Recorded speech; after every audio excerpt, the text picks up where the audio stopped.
"You should do something about your wife," said the pretty blonde, sitting across from me at lunch. "I know," I said, taking a bite out of my salad. "You know she's sleeping with Rolf again, right?" she asked. By she. In this case, she meant April, my sister-in-law, who worked in my department. Rolf was not only my wife's current lover, but also my boss. As you may have guessed, this was not the first affair between Rolf and my wife. The last time I caught them doing it was during a company Christmas party. I'd nearly killed the bastard then and backed off, kicking Marcia to the curb when she swore it wouldn't happen again. "It was just sex, Larry. It didn't mean anything," she cried as we drove home. "I still love you." Like an idiot, I believed her and kept putting up with it, thinking we could work it out with counseling. And it seemed to work for a few months. But gradually, things went back to normal. You know what it's like: girls' night out, Marcia staying out late, coming home smelling of stale cigarettes, beer, and sex, and yet she denied me even the slightest affection. And me, you ask, who am I? My name is Larry Reynolds, chief engineer for a technical company specializing in surveillance devices. I was responsible for overseeing the development of new devices, such as internet-enabled microcameras and the like.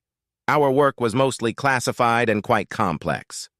I met and married Marcia right out of college. There was something about her blonde hair, deep blue eyes, and stunning body that made me fall in love with her at first sight. She also had a playful personality and was always open to sex. Things were great for the first couple years. We partied like rabbits and couldn't have been happier with each other. Then I got promoted to my current position, and everything went to hell. After my promotion, we decided that I was making enough so she wouldn't have to work. So we bought a big house and got ready to expand our family. Unfortunately, Rolf, my new boss, was a real bore who made my life hell by making me work up to 60 hours a week. Worse, he was an arrogant, self-righteous bastard who thought he was God's gift to women. I heard from several of my female co-workers at work about his actions and wondered why no one had filed a sexual harassment report against him. Then there was that Christmas party. Marcia had worn a tiny dress and Rolf had caught on almost immediately, targeting her like a guided cruise missile. A couple hours after the party, I started looking for Marcia, but I couldn't find her. Someone told me that they thought Marcia and Rolf had been seen heading to the conference room. After a half hour of searching, I found them. Marcia was lying on the table with Rolf on top of her. "Get out of here, you pervert! I'm almost done, then you can take her home," he said with a smirk. Marcia just smiled at me, apparently not caring that she had just been caught in the act. "Get dressed, bitch! We're leaving," I said to Marcia as I headed for the exit. Naturally, there was a cold atmosphere at home for a while longer. The next day, Rolf cornered me at work and threatened to fire me if I said anything to HR. I didn't want to jeopardize my job, so I didn't react the way I wanted to. But that didn't mean I didn't do anything. "So what are you going to do?" asked April, forcing me back to my current reality. "Are you going to divorce her? And what are you going to do about Rolf? Are you going to let them keep cuckolding you like this? You know people are starting to notice that." "Yeah, I know what people are saying," I said. "Unfortunately, divorce is out of the question. As much as I'd like to divorce her ass, the truth is I'd lose everything, including the house, and end up paying for her to keep having sex with Rolf." "That leaves no other options," April said. She was right. I could kill her. Hell, I'd even considered killing her. But that would only result in me going to jail for life. Or worse. Killing her was out of the question. "Whatever you do, you have to do it fast," April said. "I'm not covering for her anymore, and I'm sick of hearing her talk about how big Rolf is. God, this is going to kill our ancestors. They think the sun rises and sets in her." I was tired of Marcia's ramblings, too. I assured April before we finished lunch that I had it all sorted out and would deal with her soon. No one knew that for the past few months I'd been plotting my revenge, both on Marcia and Rolf, in case things went south again. Thanks to my work, I was able to get my hands on top-of-the-line surveillance equipment. High-definition cameras throughout the house, internet-controlled, GPS units on her car, cameras built into the dashboard, and microphones in her purse.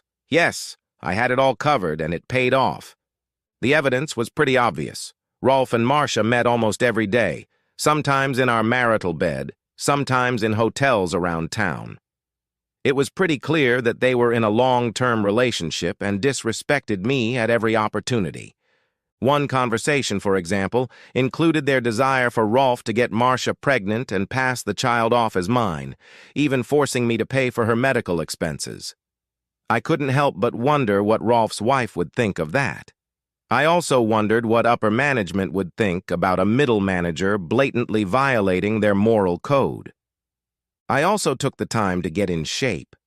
I'd gotten a little pot-bellied after being discharged from the Marines, so I decided to join a gym and take karate lessons to sharpen my fighting skills. If Rolf wants to fight, he'll be in for a surprise. But what about Marcia?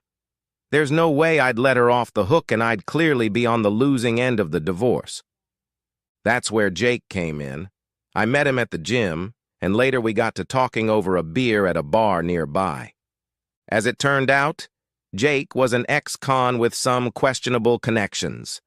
After letting me cry into my beer, the big black man put his arm around my shoulders.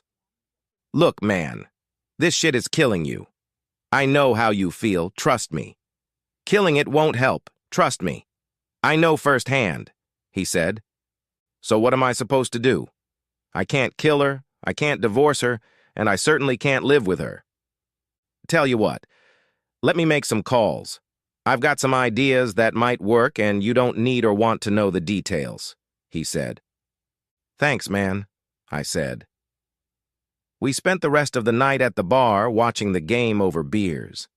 Marcia threw a tantrum when I staggered back into the house after midnight, but I wasn't in the mood to listen to her nastiness. "Where have you been, asshole? You're drunk!" she yelled. "Fuck you, bitch!" I yelled back. "After all the shit you put me through, I deserve a night out with my friends, so get the fuck off me." Marcia jumped back. I'd never spoken to her like that before. She backed off and didn't say anything else for the rest of the evening. The next day, Marcia had one of her late nights. She claimed to have been with the girls, but I knew better. She smelled like sex, and it was obvious she had slept with Rolf. She stripped naked, climbed into bed, and grabbed my hand, placing it on hers.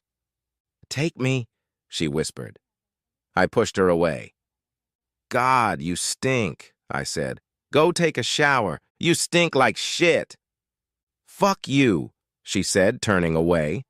I kicked her out of bed and told her if she insisted on smelling like a street whore, let her sleep in the guest bedroom. A couple days later, Jake texted me, "Africa is calling." Then he added, "Call if you want to make a reservation." "Got it, thanks," I replied. I had my suspicions, but I didn't say anything. Later, I got a call at work. It was Marcia. "Can you come home early today?" she asked. "I have a surprise for you," I argued. "Yeah, I guess so," I said. "Rolf wasn't here today, so I can probably leave a little early. What do you have in mind?" "Well, I realized I've been kind of a bitch to you lately, and I'd like to do something to fix that," she said. "Maybe a sexy, romantic weekend away." "Sounds good," I said. "I'll see you this afternoon." In fact, I'd already seen her, thanks to my internet-enabled cameras. I'd also seen Rolf fuck her in our bed. Again. Showtime, I thought. I printed out the time-stamped footage from the video I had and went to HR. I also sent an email to Dave Matthews, our CEO, and a few elected board members. I also sent a copy to Rolf's wife. Eileen Jacobs, Director of Human Resources, was not pleased with my appearance. I made it unequivocally clear to her that I was filing a formal complaint against Rolf and, if his actions were not immediately stopped, I would take legal action against the company. I then headed over to Dave's office. I walked right past his assistant, who insisted I wait. "Screw it! I'm going to see Mr. Matthews right now," I said as I stormed into his office. Dave Matthews was a big man, but he knew I had him and the company in check. "I want that piece of shit fired," I said. If he's not fired, I'll sue. Period. End of sentence. Consider it done, he said. I thanked him and walked out. I got home about an hour later, noticing that Rolf's red Ferrari was still parked in our driveway. I pulled into the garage and got my Glock holstered from the glove compartment, just in case I needed it. Fastening the gun to my belt, I stepped inside. Rolf was sitting on the couch drinking one of my beers. As always, he had a smirk on his face. It took everything I had to shoot that smirk through the wall. Renee came down the stairs, obviously from our bedroom. She was completely naked. "Surprise," she said, smiling. "What the hell is this?" I asked, as if I didn't already know. "I'm going to take a sexy romantic vacation with Rolf for a few days, honey," she said. "And yes, I'm leaving just like that. Don't worry, it has nothing to do with you, and no, I don't love him. I'm in love with you. It's just sex, right? I just want to have a little fun. Then I'll come back, and we'll pick up where we left off. Maybe we can even have a baby and put all this behind us." "I don't think so," I told her, taking her left hand. I pulled the rings off of her, which made Rolf get up off the couch. "Get your fucking hands off her," he said, swinging at my head. Wrong move. I let him land, a glancing blow to the head to claim self-defense, then let him do it, a punch to the throat, followed by several leg kicks to the groin. A knee accidentally hit him in the nose as he doubled over. I managed to kick and stomp on his balls several times as he lay on the floor. Marcia was screaming during the whole incident. I grabbed Rolf by the hair and put the barrel of the Glock to his mouth, letting him know that he was this close to death. His eyes went wide as he undoubtedly saw the blinding hatred in mine. "Get out of my house and stay away from me and my wife," I told him, "and if you fuck with me one more time, I'll kill your fucking ass. Understand, asshole?" He nodded his head, and I dragged him by his hair to the door and literally kicked his ass out of the house. He got to his Ferrari and drove off. I turned to Marcia, who was now sobbing on the floor. "Shut the fuck up, you worthless whore," I told her. She looked at me with terror in her eyes. "So you want a naked sex fest, huh?" I asked. "I think I can arrange that." I pulled out my phone and called Jake. "When and where?" I asked. He sent me the address, which turned out to be a dock on the east side of town. "Come on, slut," I said to Marcia, grabbing her hand. "There's a great parking lot waiting for you." "What are you talking about, Larry?" she screamed. "Please don't do anything to me. It was just sex, and I really love you. It didn't mean anything." "Close, fuck. Up," I yelled. "I've had enough of you, your lies, cheating, and disrespect. It's over, now." "You're going to kill me?" she sobbed, looking at the Glock in my hand. "No, you stupid bitch, that's illegal. I've got something better. And I think you might even like it," I said sarcastically. "At least let me get dragged." "No," I said. "You were going to walk out of this house naked with Rolf, so you can come naked with me. Besides, you won't need clothes where you're going." "Where are you taking me?" she asked. "To your walk, darling," I said, and I dragged her naked to my car and threw her in the front seat. "And so you don't get any stupid ideas," I added, using the Glock for emphasis. About 30 minutes later, I pulled up to the address Jake had given me. There was an old rusty steamboat standing at the dock. Several crew members watched as Jake and another large man in a captain's cap approached the car. Marcia tried to cover her nakedness as Jake opened the door for her. "Don't worry, miss. There's no need to cover up here," the man in the hat said. "Everyone here will get to know you very well before you reach your destination," he added, laughing. Marcia looked at me in horror. "What are you doing?" she asked. "Are you really giving me to them, and where am I going?" "No, bitch," I said. "You gave yourself away a long time ago.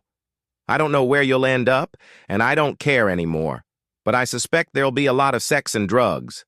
Hell, maybe in a few months you'll forget about me and Rolf and your boring housewife life. I know I'll forget about you. Besides," I added, "it's just sex, right?" Epilogue. Eventually, Rolf was fired, and his wife brought him out in the divorce. He didn't take it too well and decided to get back at me. I happened to be in the house when he broke in, and I just happened to have my Glock. The 6 bullets I put in his chest ensured that he would never break into my house again. The police seemed to agree.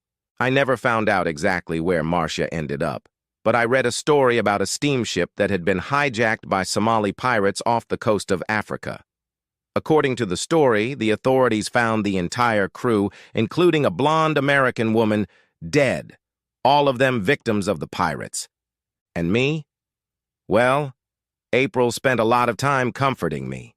We spent a lot of time together and eventually got married. Now we're expecting our 3rd child. Life is good.